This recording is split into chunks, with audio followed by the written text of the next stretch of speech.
everybody, and welcome back to another episode of From BA to Broadway, your premier showbiz education podcast. I, of course, am your host, Mr. Brennan Stefanik, and I'm bringing you those general programming reminders. Folks, every Monday we are here with the main episodes, and every Friday we are here with our miniseries In the Spotlight. And wow, look at that calendar. Today is indeed Friday. Can you believe? No. I, of course, am not here alone. I am, of course, joined by our verified Broadway historian, Mr. Daniel J. Solly. Danny, what is going on? Happy Friday. Happy Friday. It's payday. Our rooms are clean. Our hair is cut. You get paid on Fridays? Yeah. Oh, okay. Every Friday that direct deposit hits. Gotcha. And I'm a millionaire. I Do love you not that. get paid on Fridays? I get paid on Wednesdays. Oh. Yeah. Sometimes Tuesdays. It changes? Sometimes it'll be like early direct deposit made. Oh, that's wild. Yeah. No, every Friday, like clockwork. Love. Okay, great. Except sometimes they forget to, pay us and then we get paid on Monday. I don't know. That sounds pretty problematic and maybe illegal. Who's to say? No, everything's above board. Don't worry, guys. Love it. Okay. Danny, what are we talking about today? Today is so exciting for you. Wow. And for me. Okay. Today is exciting because I got to learn a show that I didn't know. Oh my God. Are we talking about... That I've been meaning to learn for years. Okay. We're talking about Little Shop of Horrors. Woo! Is that what you thought? I thought you were going to say Lucky Stiff. No. But this No. is equally, if not more exciting for me. More exciting for Yeah. me, too. Okay. Did you watch a boot? I watched the movie. Oh, okay. I've never actually seen the movie. You've never seen the OG movie? No. Oh, my God. Okay, I watched the movie. Okay. And I loved it. It is a show crazy. I never knew it. Yeah. Didn't know a single thing. I'm outing myself as like a bad actor right now. For my senior showcase in college, me and friend of the pod Sarah Hogwood sang Suddenly Seymour. Oh my God, Like, Daniel. that was our showcase song, the Holy two of us. Shoot. Because low-key we'd be a bitch and Seymour and Audrey together. Yeah. I didn't know the show, didn't research the show. I was like, oh, everyone knows Suddenly Seymour. Like, I can do the bit. Yeah. And Wow. I've been told that I'm a Seymour for the past 20 years. Yeah. And I'm always like, yeah, I know. And I think maybe, I don't know why, I just never learned it. You're a sham. And I finally know it. So now I can say, I unfortunately am a Seymour. Amazing. No, unfortunately. We're Seymour's loud and proud. Yeah. We're soft boys. That's okay. And I loved it. Yeah. And I loved it. And now we have to see the Off-Broadway. We do. Which I know you've seen. I have not seen. Well, Liz Gillies is leaving, I think, in June, so we got to get there soon because Okay. I got to see her. Yes. I feel like let's try and do that next week. My issue is... Oh, we'll talk about the Off-Broadway. My issue is that it's like that thing where they keep shoving people in and I just keep waiting. Yes. I'm like, oh, who's next? I'll wait for who's next. I'll wait for who's next. And eventually they're going to fucking close, so I got to go see it. That's exactly right. So Little Shop of Horrors is a musical with music by Alan Menken and lyrics and book by Howard Ashman. I'm not going to get on my soapbox again, but if you go back and listen to our Beauty and the Beast episode, I got on my Howard Ashman soapbox. Go watch the Howard Ashman documentary. You will learn a lot about Howard Ashman and about Little Shop of Horrors because this was his huge, huge break. Couldn't recommend it more. That is a shout out to the Howard Ashman documentary on Disney+. There we go. If you need a subscription, ask Brennan. He'll give you his password. I really can't do that. I get this account through work. I literally won't be doing that, folks. So sorry. Just kidding. The Disney company, Brennan, has never and will never give out his password. Of course. The Mickey Mouse shaped drone just to me. Exits the window. Just gives it to me. So the musical is loosely based off of the 1960 black comedy film, The Little Shop of Horrors. The non-musical film, Little Shop of Horrors. Okay. Which is quite different from the musical, but I think it's like loosely based on the plot structure. And so, buckle in, folks. Click, click. We start the show by meeting a trio of street urchins named Crystal, Rosette, and Chiffon, who act as our narrators, and they set the scene for us, and they also give commentary on the show throughout the show. And so we meet Seymour Krelborn, who is a poor young man, and Audrey, who is a pretty blonde, who both lament their stations in life as they live in their urban neighborhood of Skid Row. They work together at a rundown flower shop, which is owned and operated by the manager, Mr. Mushneck. After a sudden eclipse of the sun, Seymour finds a plant that looks like a large Venus flytrap, and as he is secretly in love with Audrey, he names the plant Audrey 2 in her honor. They constantly refer to it as Tui. Mm-hmm. Seymour discovers that the plant needs human blood to survive, and as it grows, it becomes a sensation throughout the town, and the flower shop begins to generate big business, and Seymour becomes kind of famous, and he's like this small town hero. We learn that Audrey secretly hopes to leave her abusive boyfriend and live in a suburban life with Seymour. So they're both kind of secretly in love with each other and won't tell each other. And Audrey is in an abusive relationship with her dentist boyfriend. That's where we are. And then we meet her boyfriend, Oren Scrivello, who is a sadistic dentist. When Seymour runs out of blood to feed the plant, he ends up feeding Oren to Audrey too, who ravenously consumes him and promises that all of Seymour's dreams will now come true. Audrey and Seymour get together, and when Mr. Mushnick confronts Seymour about Oren's mysterious disappearance, Seymour feeds him to Audrey too as well. So the plant just keeps drinking blood, eating these people. It's getting bigger and bigger and bigger, and it ends up attacking Audrey, and even though Seymour pulls her out of the plant, she is mortally wounded. Her dying wish is to be fed to the plant, and Seymour honors this request. He then tries to run into the plant with a machete to kill it and is quickly eaten. Cuttings of the plant are then spread across America, tricking innocent people into feeding them blood in exchange for fame and fortune. The show ends with Audrey 2 appearing, bigger than ever, opening new flowers, revealing the faces of Seymour, Audrey, Mushnick, and Oren, who beg that the plants must not be fed as Audrey 2 slithers towards the audience threateningly. Don't feed the plant. Mm-hmm. Don't feed the plants. Don't feed the plants. And you know what? They did. They sure did. So this is basically like a mutant alien plant who has plans to take over the world in mass destruction. Mm-hmm. Kind of iconic, if you ask me. For sure. So the show premiered in 1982 Off-Broadway at the workshop of the Players Art Foundation before transferring to the Orpheum Theater Off-Broadway, where it ran for 5 years. Howard Ashman directed this production, which starred Lee Wilkoff as Seymour and Ellen Green as Audrey. There was interest in a Broadway transfer with this original production, but Howard Ashman said no because he felt like the show belonged where it was off-Broadway, in like a very small, intimate venue. Throughout the time, both Annie Golden and Faith Prince played Audrey in this original off-Broadway production. And you know who else was involved in this original production? Who was it, Danny? She was a vacation swing. She got one singular performance as Audrey, none other than friend of the pod, Donna Murphy. Oh my God. I bet you weren't expecting that, huh? Oh my God. Yeah.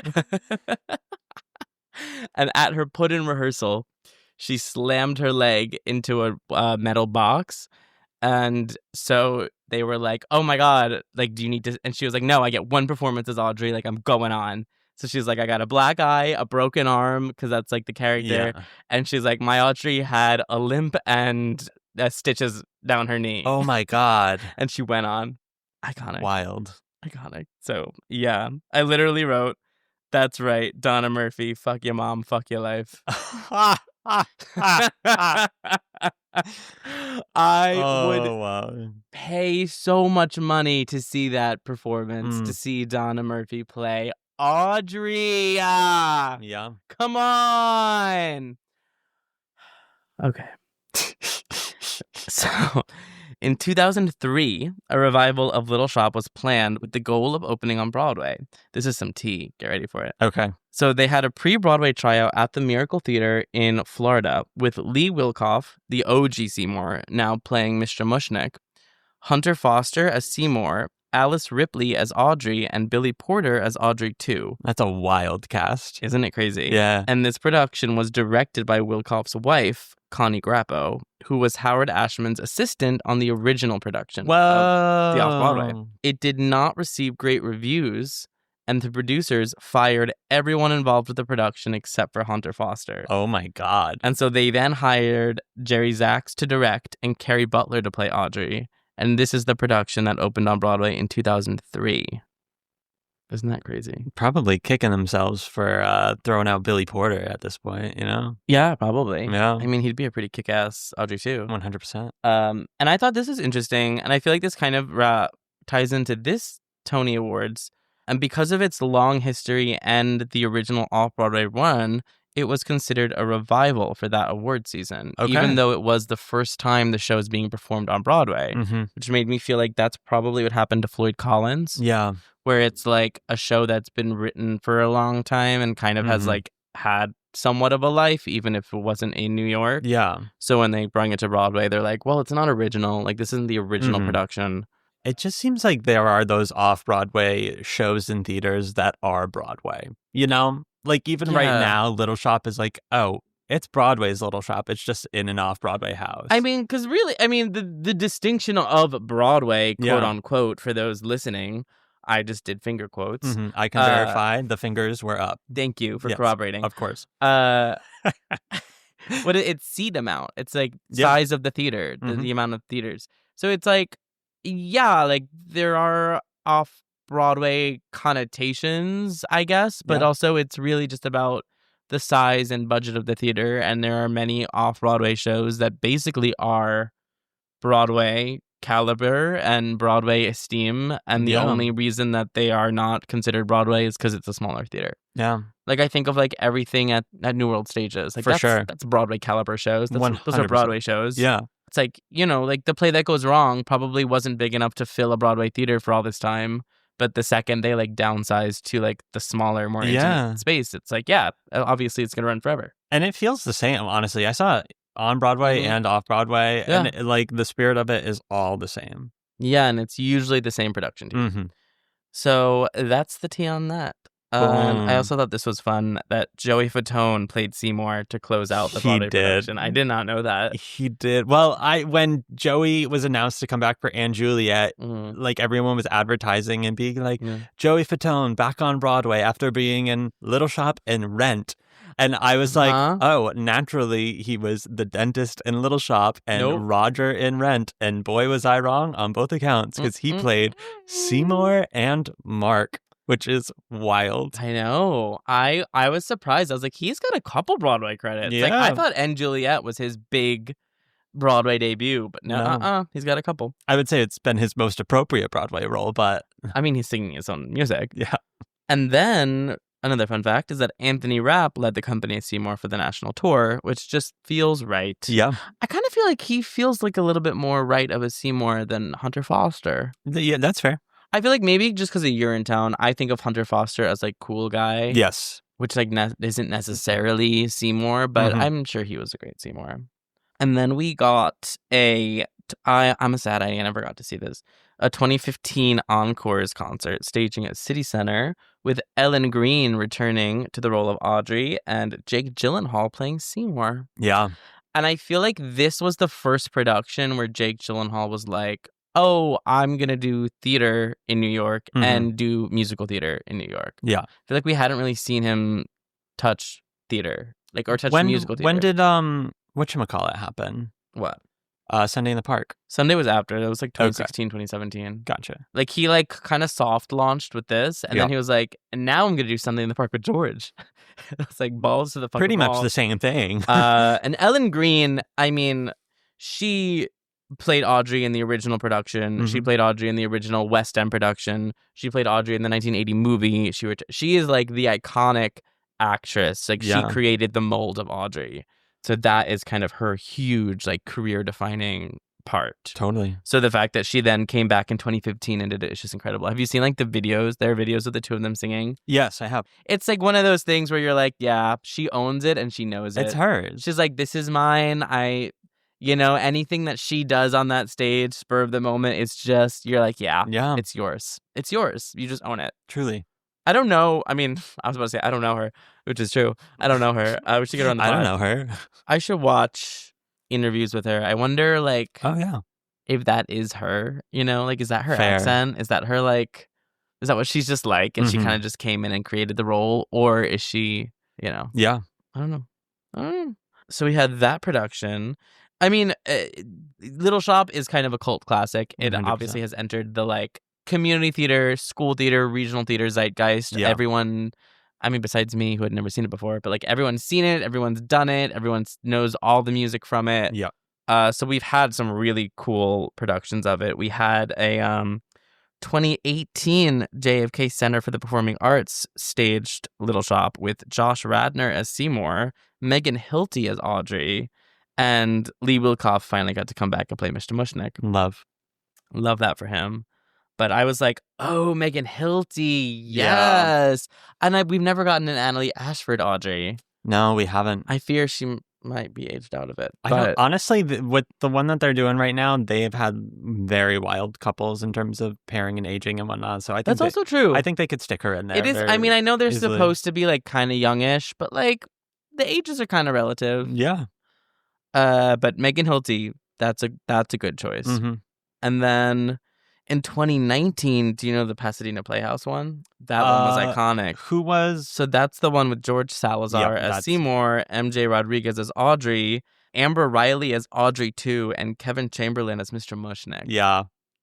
Like, come on. There are some really incredible videos of George Salazar and MJ Rodriguez singing Suddenly Seymour. Yeah. Incredible. This production was just diverse, outside the box. MJ Rodriguez was like, I think, one of the first trans performers to play Audrey. Yeah. That was a cool production. I love it when I see Kevin Chamberlain popping up in things. Like, why? I'm just so delighted by that. Is it because you're a Disney guy? No, not even. I feel like the world knew him from Jesse, so whenever anyone sees him in anything, they're like, oh, that's Bertrand. But like, he's been around. Like, he was Horton. Yeah, he was Horton. I don't know him from Jesse. I know him from Horton and Fester. Yeah. He is one of those. He's famous. I would call him famous. Yeah. But he's also just one of those that's just, he's been around. Yeah. He's been around forever. He's been in everything. He seems like he's just so joyful and like, I don't know if he's still the wizard, but he was the wizard on Wicked for a million years. Yeah. He's like a recent wizard. I don't know if he's doing it right this second. I don't think he is. He was in it for like the past couple of years. Yeah. Yeah, no, he's great. And I bet I would have loved to see that production. That production was probably really cool. For sure. And I bet Amber Riley, like, oh my God. Everything. And then we have our 2019. Well, do you remember the Pasadena Playhouse and the Off-Broadway revival opened at the same time? Oh. And it was like a didn't know that. And I know there was a lot of talk. They've gotten a little more diverse with like the Off-Broadway one, but like the original Off-Broadway one was a very traditionally cast. Yeah. Little Shop. I was like, what show was it? Little Shop of Horrors. But like the Pasadena one was like, oh, we finally get this like awesome, diverse, like, you know, George Salazar's Latino man, MJ Rodriguez is a black trans actress, and like, you know, but the one we get in New York is the very traditional. Yeah. But, you know, whatever. So this revival is opened in 2019 at the West Side Theater, directed by Michael Mayer. The opening cast included Jonathan Groff as Seymour, Tammy Blanchard as Audrey, Christian Borle as Orin, and a young Joy Woods played Chiffon, one of the street urchins. I love the term street urchin. A young Joy Woods. 5 years ago. Okay, I guess a better thing to say would be like an unknown at the time Joy Woods. A younger Joy Woods. A younger Joy Woods. A young Joy Woods. Sorry, girl. Sorry, girl. Wild. And this revival is still running, and it's just like stuffed with the most fun star castings. I mean, iconically, Joy Woods came back several years later to do Audrey full time, which is awesome.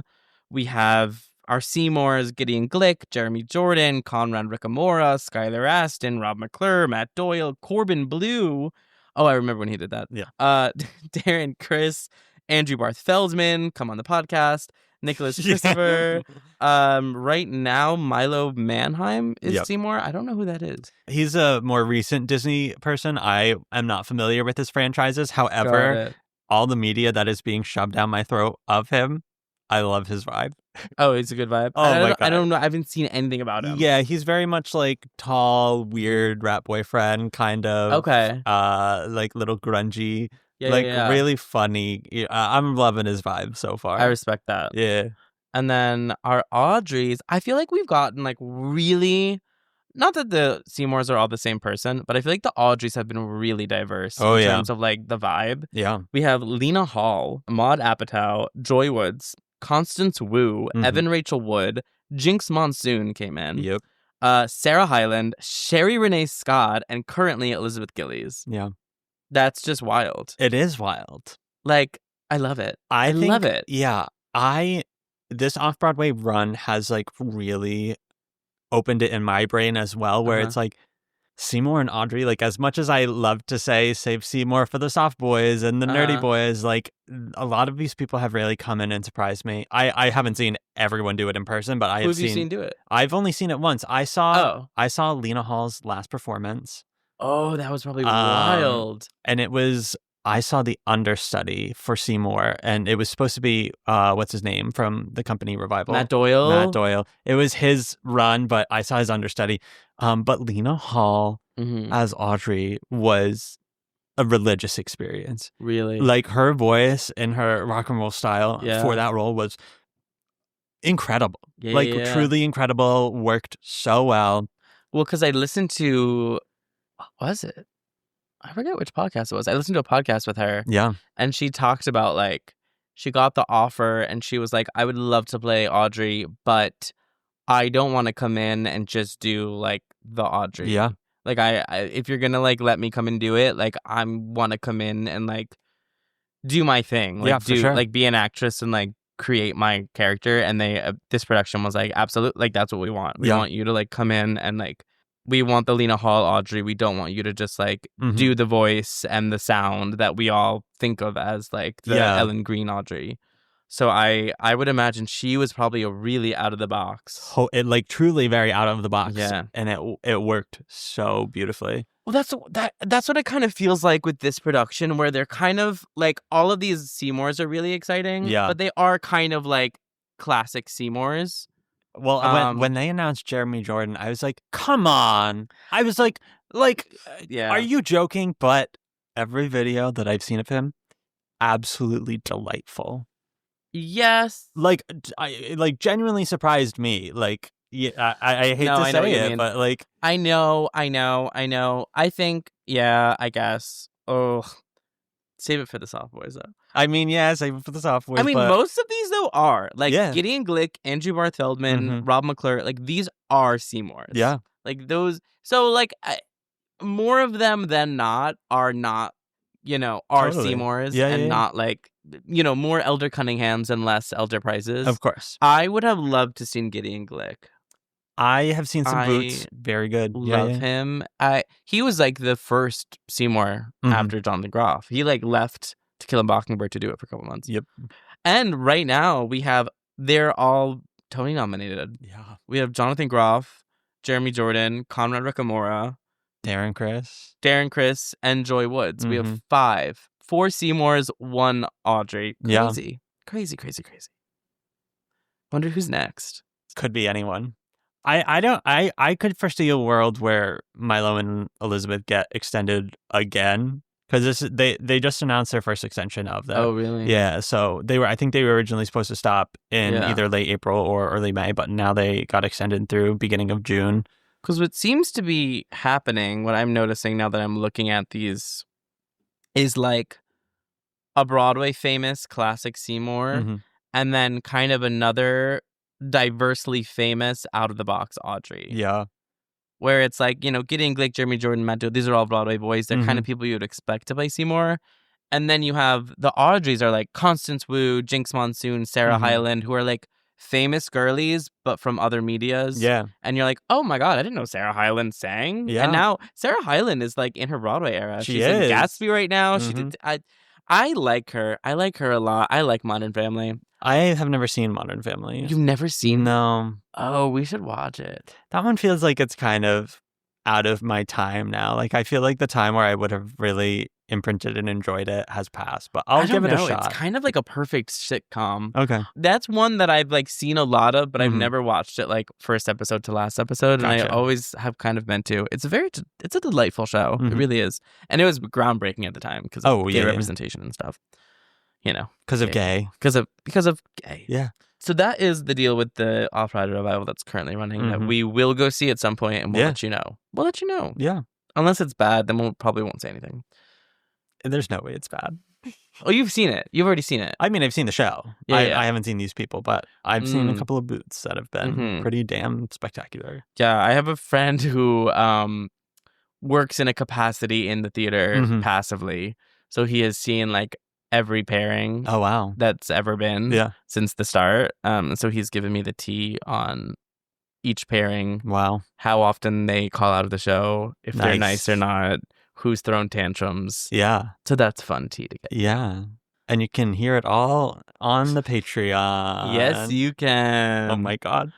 So that's the deal with the Off-Broadway revival. Mm-hmm. That's kind of our theatrical history. We also have, which I watched last night, the iconic 1986 film version directed by Frank Oz. It starred Rick Moranis as Seymour and Ellen Greene as Audrey and Steve Martin as Orrin. I didn't realize he was in the movie. Wow. You didn't know that? No. Oh, you've never seen the movie? I've never seen the movie. It's a great movie. Billy Murray plays a small comedic cameo in the movie as well. I don't know why I called him Billy Murray. You know, I wasn't gonna question it. I was gonna let it pass and just edit out the why. It's written. Don't edit me out. Bill Murray, my friend Billy. Yeah. Billy Murray. I don't know why I wrote it like that, but William. I kind of love that I wrote it like that. Yeah. William Murray. Willie. Do you want a spoiler about the movie? I mean, yeah. Okay. So the movie follows pretty closely to the stage musical, except in the ending, Seymour is able to save Audrey from Audrey 2 and then electrocutes the plant after it has destroyed the shop. Seymour and Audrey marry and move to the home of her dreams, but a small Audrey 2 type bud is seen in their garden, which portends a possible spread of the alien plants. Mm-hmm. An ending more faithful to the stage version was filmed, in which the plant eats Audrey and Seymour, and then, having grown to massive size and reproduced, goes on a King Kong-style rampage throughout New York City. Wild. But That's so funny. That ending was received poorly by test audiences, and so the upbeat alternate ending was instead used for the theatrical release. Wah. But I think that you can purchase like a double feature version of the movie and see both endings. Okay. So we should look into that. Yeah. I feel like the plant, especially, it is like a satirical, goofy, dark comedy movie. Like dark comedy horror satire is what it is. Yeah, very stylized. And so I think an image of that plant rampaging through New York City is really what I need to set me off for sure on my week on a good note. Yeah, so we should look into that. And we were supposed to get a film remake in 2016 with Taron Egerton, Chris Evans, and Scarlett Johansson as Seymour, Orrin, and Audrey. Crazy. But it fell off and kind of got shelved, another victim of COVID-19. Oh, wow. And damn. So I think that is kind of off the table by now. Interesting. Wouldn't that have been a time? That would have been Evans. That would have been interesting. What does he do? Captain America cashes his Marvel checks. Yeah, Knives Out. Yeah. Now he's probably sitting pretty. That's true. I guess he only works if he really wants to. Our Massachusetts boy, Chris Evans. He's a Massachusetts boy. Oh yeah. I think he was from Worcester. I don't know. Worcester? Yeah. My stepbrother got married in Worcester. Oh my God. Beautiful out there. No. No? No. Maybe very small parts of Worcester, but overall, no. Why not? It's just a gross city. It's terrible to drive through. Maybe they didn't get married. No, they definitely did. And it was a gorgeous seaside. Your brother got married in Gloucester. Is that different than Worcester? Gloucester and Worcester, yes. Those are two different places. You're right. Yes, now that I'm remembering, your brother definitely got married in Gloucester. I can tell you that. He did not get married. I was like, it was gorgeous, seaside, beautiful hotel vibes. Worcester is trash city, landlocked. Oh, God. Yeah. So Chris Evans comes from nothing. He might have been one of the neighboring towns, which is definitely better, but... I wonder if he sings. I mean, I would hope he does if he was going to be in this musical, but who's to say? Orrin, you don't have to sing. I mean, yeah, that's fair. I bet Christian Borle was really fun. There's some I was just watching videos of him and Jeremy Jordan the other day, and they were a hoot. Oh, they did it? I think he did it for a while. Yeah, he Christian stayed was there. in it for a minute. Mm-hmm. And Drew Gelling played Orrin, too, which would be interesting. I like that. And Bryce Pinkman. Oh, my God. This revival gets everyone. Yeah. I think James Iglehart was also in Audrey 2 at some point. Was he? Think so. Don't quote me. But I'm pretty sure. I'm going to quote you. According to Brennan, James Iglehart was in Audrey 2 in this production. I'm pretty sure, so I'm going to stick by that. Unfortunately, The Wikipedia page doesn't include the Audrey 2 voice actors. That's in the Off-Broadway Bible that's cast. wild. That is arguably. Kingsley Leggs play. They have like the original cast, but they don't have Yeah. the replacements Gotcha. on the Wikipedia page. Sorry, guys. How old is Joy Woods? I mean, an old bag, according to you. She was 19 There we go. when Yeah. she did Little Shop. That's crazy. That is crazy. That's unfair. So that means 19. Oh, she's only like 25, 26. Yeah. Oh, God, we're so old. Us 2 years older than her, 3 years older than her. God. Oh, yeah, but she's starring with Audra McDonald and Gypsy and is Tony nominated. Yeah. And we're talking about her. We're sitting in my bedroom talking about her. She's never had my name on her lips a day in her life. And You I'm on her don't know Wikipedia that. page right now. You don't know that. Maybe she listens. Hi, Joy. She's probably saying, oh, that guy Danny gave me the best coffee the other day. I've never served Joy Woods. I would recognize her. Who was she with? Like, who is her Seymour? Do you know? I don't. No. Interesting. I'm trying to think who she would be good with. You know who would be a good... Imagine like a Jane Krakowski. Audrey. Has she not done it? Not to my knowledge. Maybe Okay. she's done... she's never done like a major production of it. Yeah, I wouldn't be surprised if she's done it like a concert or something. for sure. But like, I'm kind of feeling it. Yeah. I would love to know... I guess that's the producers. Like, the list. You know what I mean? Oh, yeah. Like, I would love to see their list Mhm. of, okay, like, you know, they probably have contacted the craziest people. Mhm. I feel like her day is kind of over Yeah. as Audrey, but Kristen Chenoweth would have been Oh. fun Audrey. Yeah. Mm-hmm.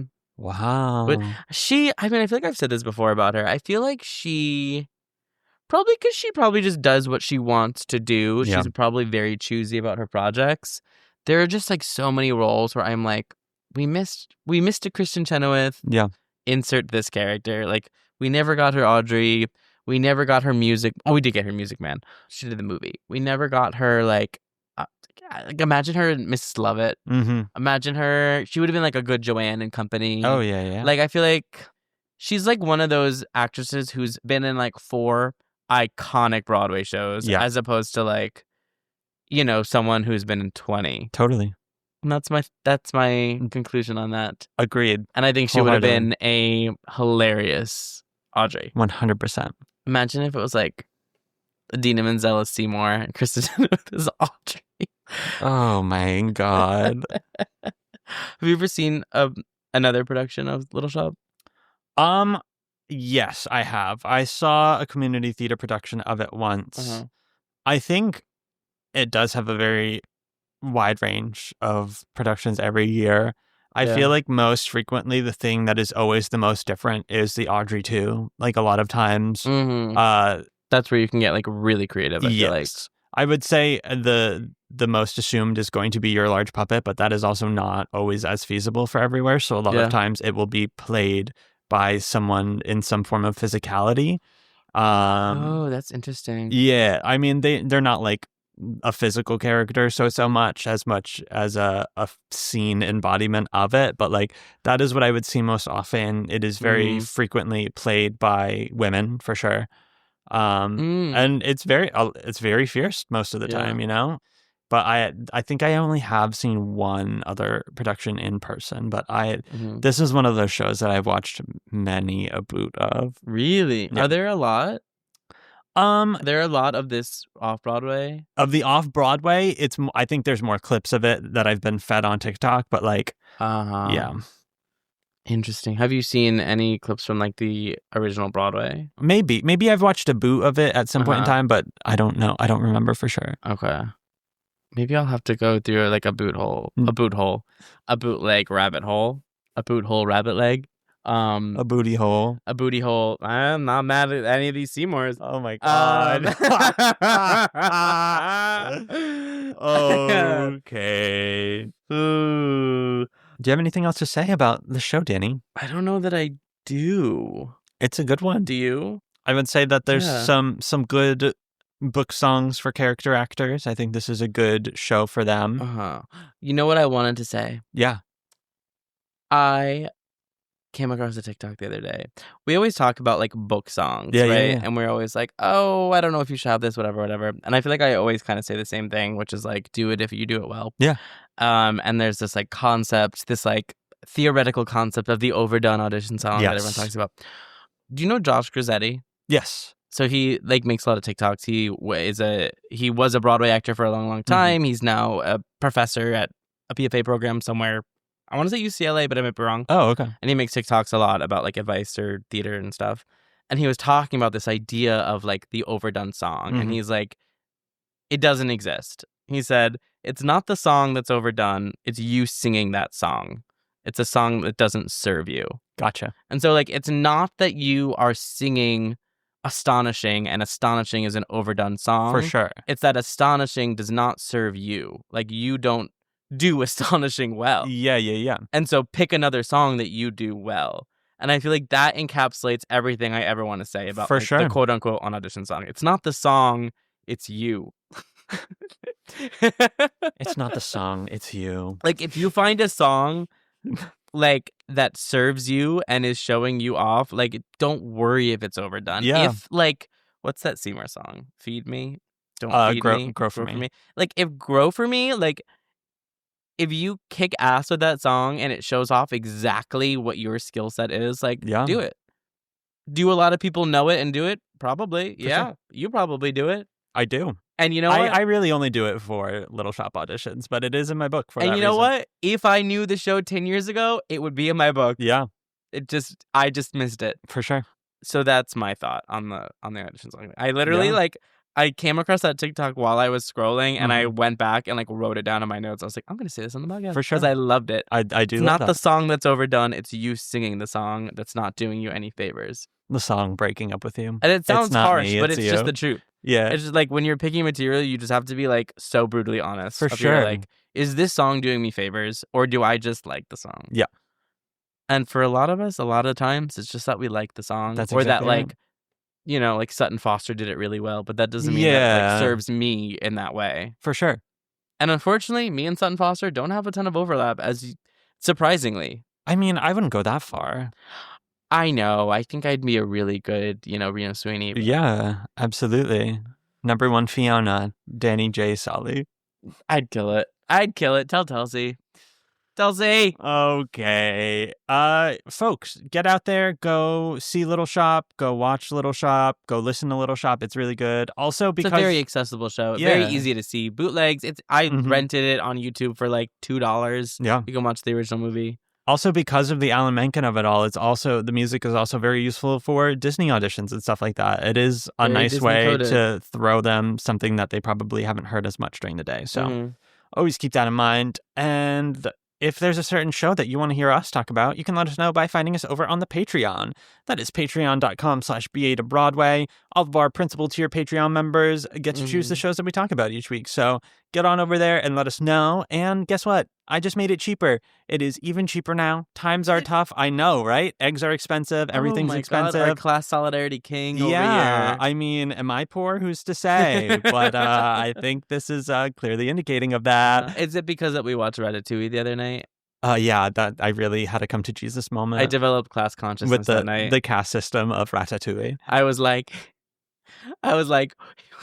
we tell these rats that they're thieves, but we don't pay them enough to buy groceries. And you're right. I was thinking about And that you're for a whole 48 hours. I was thinking about Ratatouille. That does not surprise me one bit. And that is why Brennan lowered the Patreon. But if you are looking to donate to us, buy us tickets to Little Shop. Oh, yeah, that is also a total... listen, if you want to buy us tickets to Little Shop, I will send you all of the links to all of the Patreon content. I will send you Brennan's nudes. Okay, fine. For Little Shop? Yeah. Front row, you get them all. Back row, you get like a tasteful cheek. But it's my face. It's my face. I cheek. never said which one. Yeah. Folks, as always, you can find us on most social media platforms at BA2 Broadway. You can find me at Brennan Stefanik. You can find me at the Sauls. And until next week, bye. Bye. From BA to Broadway is created, produced, and edited by Brennan Stefanik, music by Dylan Kaufman, and cover art by Jordan Vongsithi.